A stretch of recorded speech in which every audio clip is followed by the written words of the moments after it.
future for the United States. We're working very hard with our allies, and all over the world we're working. We're going to have peace. That's what we want. That's what we're going to have. I say peace through strength. I have helped the NATO alliance greatly by increasing defense contributions from our NATO allies by over $44 billion, and Secretary Stoltenberg was fantastic. As you know, he reported that they've never had an increase like this in their history, and NATO was actually going down as opposed to going up. And I increased it by my meeting last year, $44 billion, and this year it'll be hundreds of billions of dollars over the coming years. And I think there's great unity with NATO. There's a lot of very positive things happening.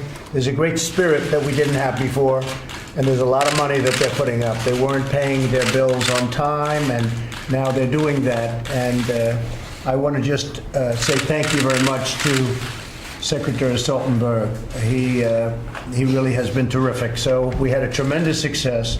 I also had meetings with Prime Minister May on the range of issues concerning our special relationship, and that's between the United Kingdom and ourselves. We met with the Queen, who is absolutely a terrific person, where she reviewed her honor guard for the first time in 70 years, they tell me.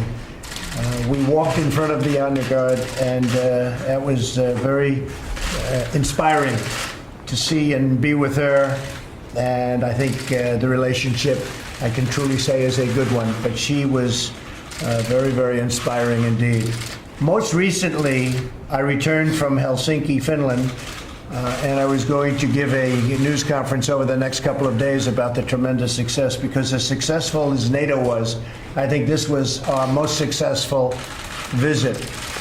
And that had to do, as you know, with Russia.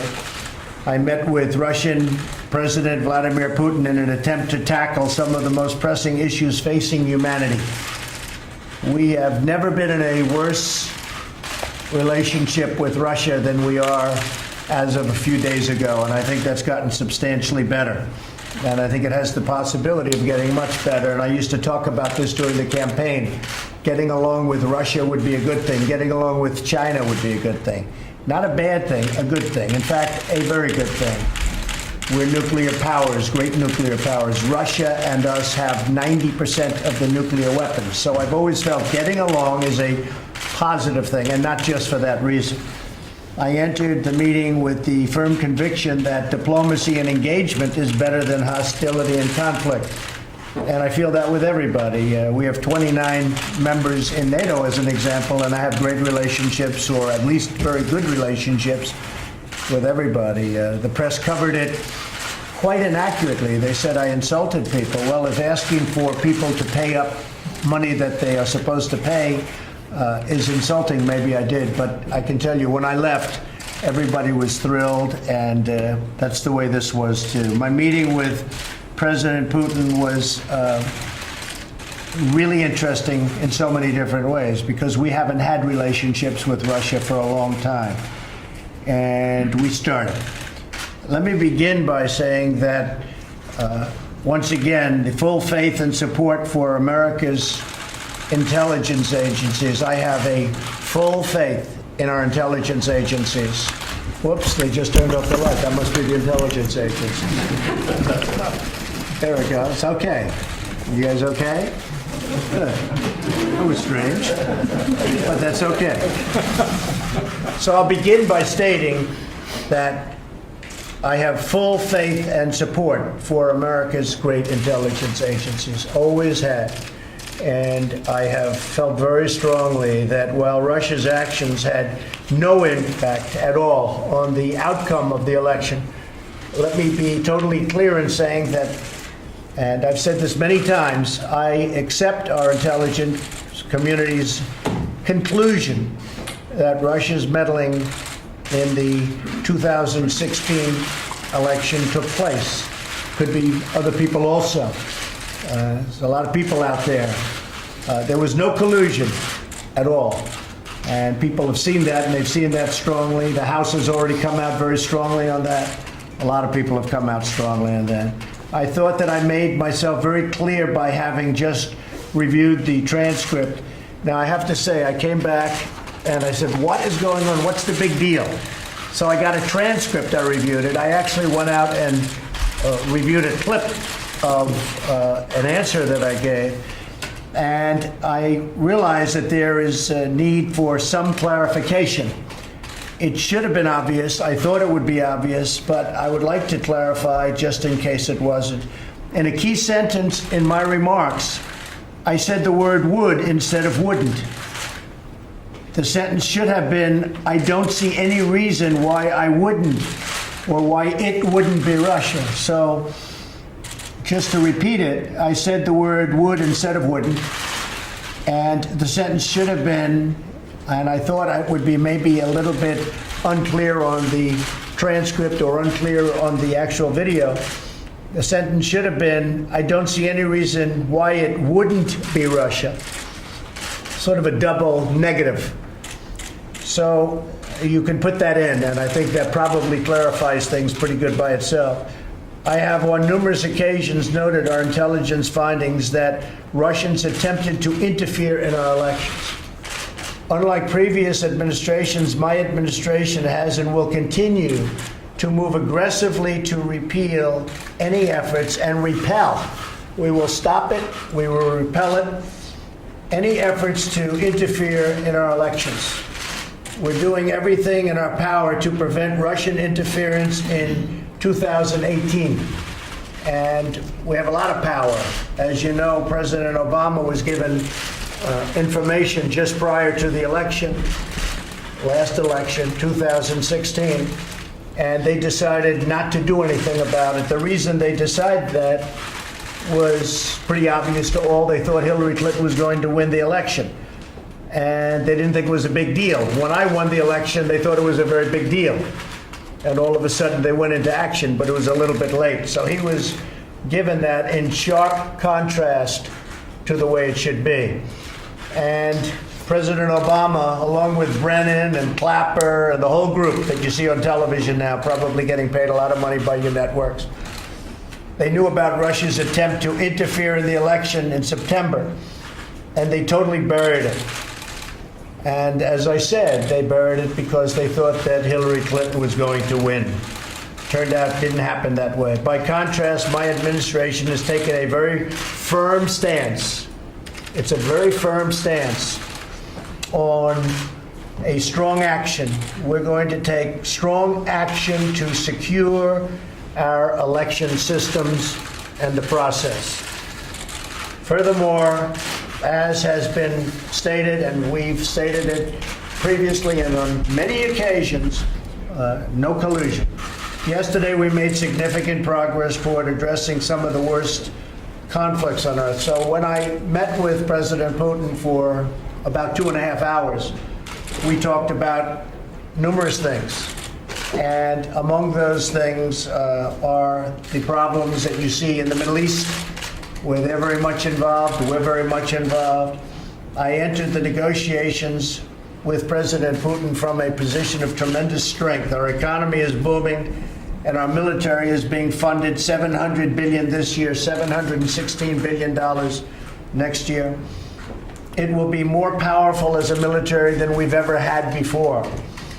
President Putin and I addressed a range of issues, starting with the civil war in Syria and need for humanitarian aid and help for people in Syria.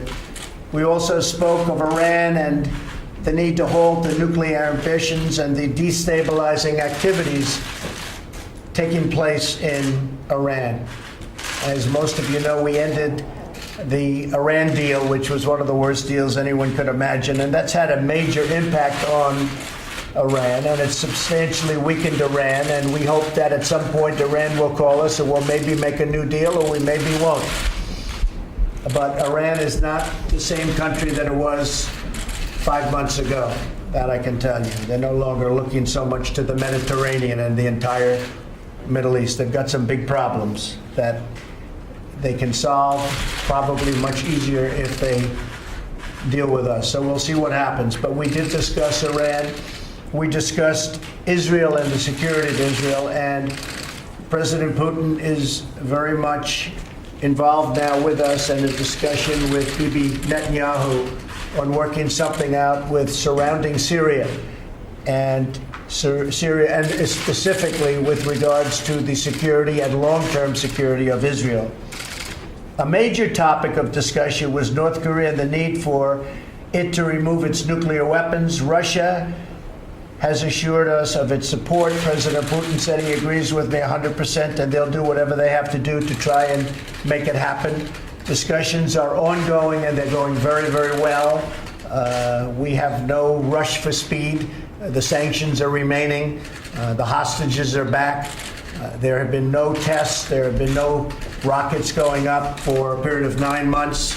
And I think the relationships are very good. So we'll see how that goes. We have no time limit. We have no speed limit. We're just going through the process. But the relationships are very good. President Putin is going to be involved in the sense that he is with us. He would like to see that happen.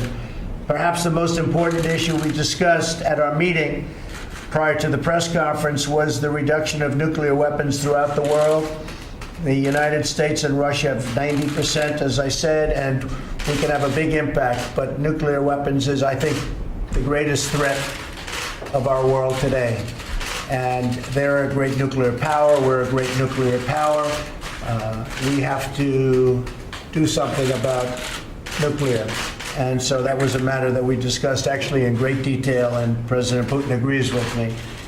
The matters we discussed are profound in their importance and have the potential to save millions of lives. I understand the many disagreements between our countries, but I also understand that dialogue and when you think about it, dialogue with Russia or dialogue with other countries, but dialogue with Russia in this case, where we've had such poor relationships for so many years, dialogue is a very important thing and it's a very good thing. So if we get along with them, great. If we don't get along with them, then we won't get along with them. But I think we have a very good chance of having some very positive things. I thought that the meeting that I had with President Putin was really strong. I think that they were willing to do things that, frankly, I wasn't sure whether or not they would be willing to do. And we'll be having future meetings, and we'll see whether or not that comes to fruition. But we had a very, very good meeting. So I just wanted to clear up. I have the strongest respect for our intelligence agencies headed by my people. We have great people, whether it's Gina, Dan Coates, or any of them. I mean, we have tremendous people, tremendous talent within the agencies. I think they're being guided properly, and we all want the same thing. We want success for our country. So with that, we're going to start a meeting now on tax reductions. We're going to be putting in a bill. Kevin Brady is with us, and I might ask Kevin just to say a couple of words about that, and then we'll get back onto a private meeting. But Kevin, could you maybe give just a brief discussion about what we'll be talking about? Yes, sir, Mr. President. Thank you for having members of the Ways and Means Committee here today. You know, peace through strength is foreign policy that works, and it works best when America has a strong economy and a strong military. Under your leadership, House and Senate Republicans are delivering on both of them. Today is about how we can strengthen America's economy even more, and we think the best place to start is with America's middle-class families and our small businesses. So today we're here to talk to you about making permanent this tax relief. One, so they can continue to grow. Two, so we can add 1.5 million new jobs. And three, we can protect them against a future Washington trying to steal back those hard-earned dollars that you and Republican Congress has given them. So thank you very much for having us here today. And the time of submittal, what would you think that would be, Kevin? So we anticipate the House voting on this in September, and the Senate setting a timetable as well. Well, that's great. Yes, sir. Thank you very much, everybody. Mr. President, we publicly condemn Vladimir Putin. Mr. President, we publicly condemn Vladimir Putin. Let's go! Thank you. Let's go! Let's go! Let's go!